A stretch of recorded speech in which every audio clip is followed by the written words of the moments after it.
I'm Deborah Aragao, and I'm here today to discuss investing in green growth and poverty reduction in Indonesia. I'm currently the investment manager for Oryx Impact Investments, which is an instrument that Fauna and Flora International is supporting in Indonesia. Just a brief overview of what we will discuss today. The first point I would like to talk about is the challenge with green growth.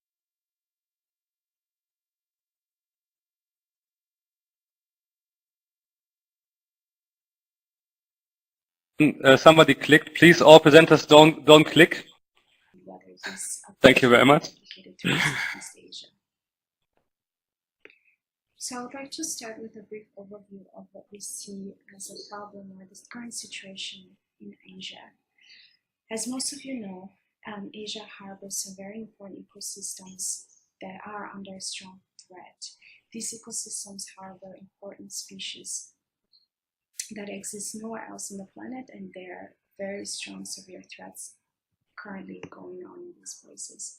Some of these areas have been designated as legally protected areas, while others are managed by communities, but there's still a large amount of important ecosystems that are not being sustainably managed. Furthermore, there are about 350 million of the world's poorest people that depend entirely on forests for their survival. So it's a critical point that we see is this, lots of people are dependent on these threatened environments, and they're also contributing to the threat most of the time because they don't have access to sustainable solutions to maintain their ecosystem standing. A staggering fact is that about 1 million people, or about 20% of the world population, actually depend on remnants of woodlands and homestead forests and tree gardens for their subsistence. So you can see the interlinkage between standing forests, standing ecosystems, and human well-being is intricately linked. So as Fauna and Flora International, we took a step. We thought, how can we actually best support these communities? Because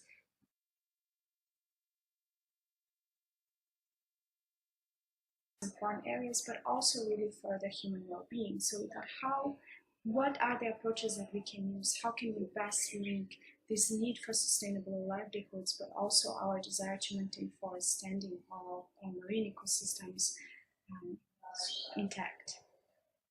So this is where we'll talk a little bit more about Fauna and Flora's vision to support green growth. What is Fauna and Flora International?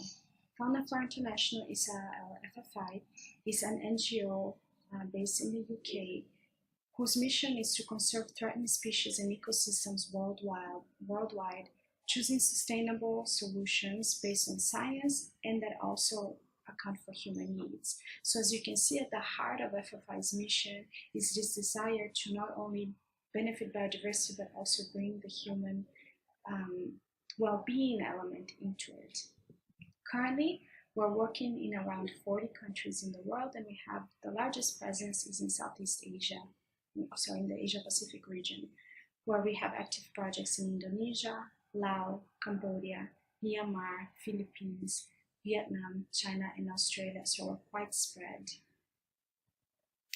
And FFI has a unique approach to conservation. It engages with a variety of actors in this space, really to further this goal of biodiversity conservation. So we're really trying to go beyond the traditional approaches.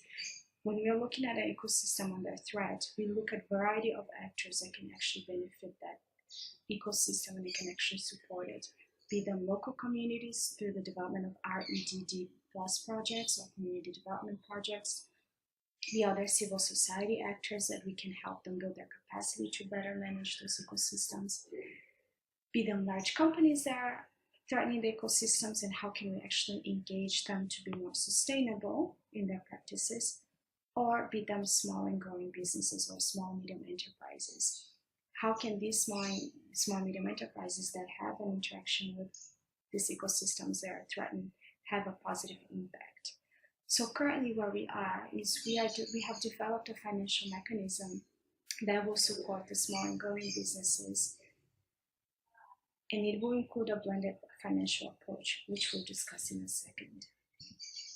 Our hypothesis is that there are several small and growing businesses or small medium enterprises that can provide positive impacts to biodiversity, be it by a change in their current practices, be it by the nature that they currently work, but they are providing a biodiversity benefit, and they're also supporting local communities through jobs, through purchases of local products, through training, and there are a lot of positive human well-being elements that these businesses, even at a small size, can provide. The problem that we have identified is some of these small and growing businesses, they don't have access to finance from traditional sources, so they cannot access the traditional banking sector, and therefore they're excluded from it, and it really takes them a little bit longer to achieve their goals as a business.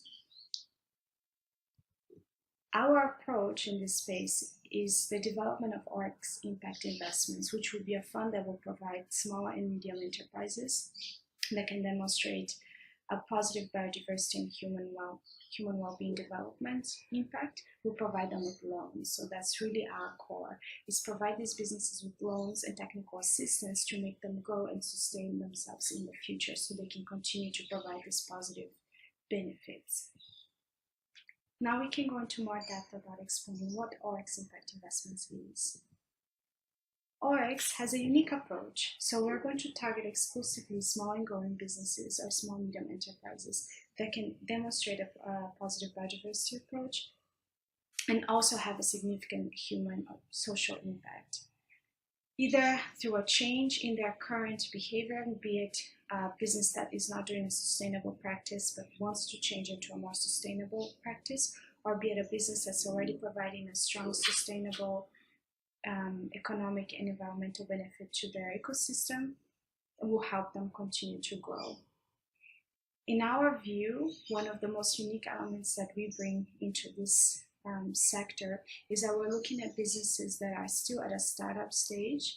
We're not only taking mature businesses, so we're really open for community managed businesses, small family businesses, any kind of business, so long as the economic and social benefits are there for the communities and also the strong biodiversity component is included. What will Oryx Impact Investments provide? Our niche is going to be really on provision of debt finance and technical business development assistance. So we're really trying to target these businesses that need debt in order to grow, and that with a little bit of business development support can really achieve their social and their environmental impact goals, but also their business goals, and really grow their businesses. Our loan size will be from $25,000 to $500,000, and we're looking at making investments of a maximum of 5 years. Currently, our focus is in Indonesia, but we plan to expand to the rest of Asia soon. A key part of Oryx Impact's mission is its triple bottom line. So we're really looking at investments that can provide an environmental benefit. And the way we see environmental benefit is targeting areas of high biodiversity. The business being able to articulate and demonstrate a positive impact on species and habitat conservation or mitigation of a negative threat. And really making sure that these businesses that Oryx finances support sustainable practices. The second important element for us is a social benefit. So really, are these businesses that we're supporting providing social economic benefits to the communities? Do they provide local employment?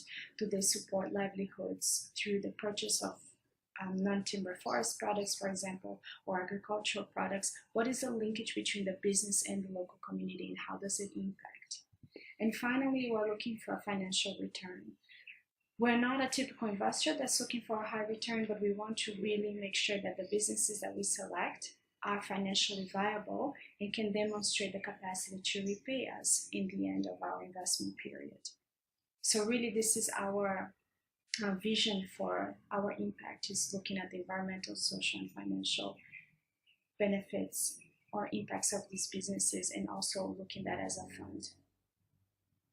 Currently, our main goal, our main priority areas are to reach economies of scale. As I mentioned, we're piloting in Indonesia, and our focus is really to expand into a much larger fund within the next 2 years.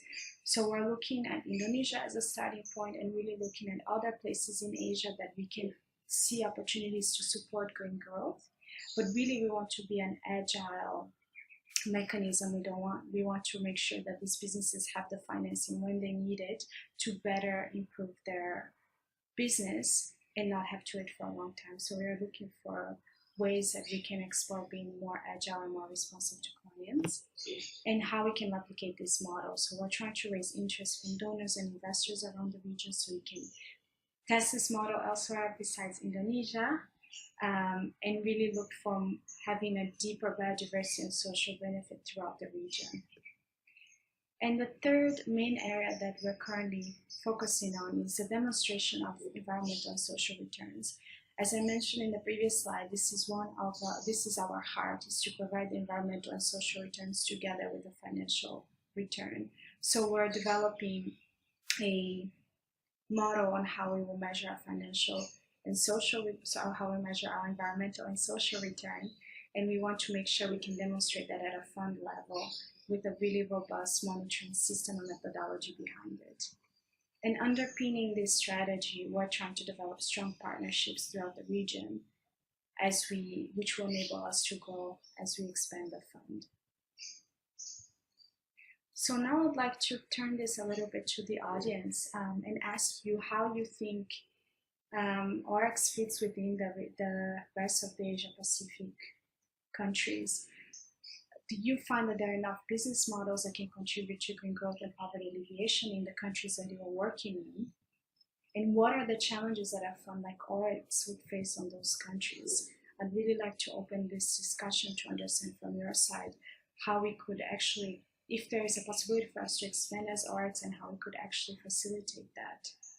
So thank you for your time, and I look forward to the discussion.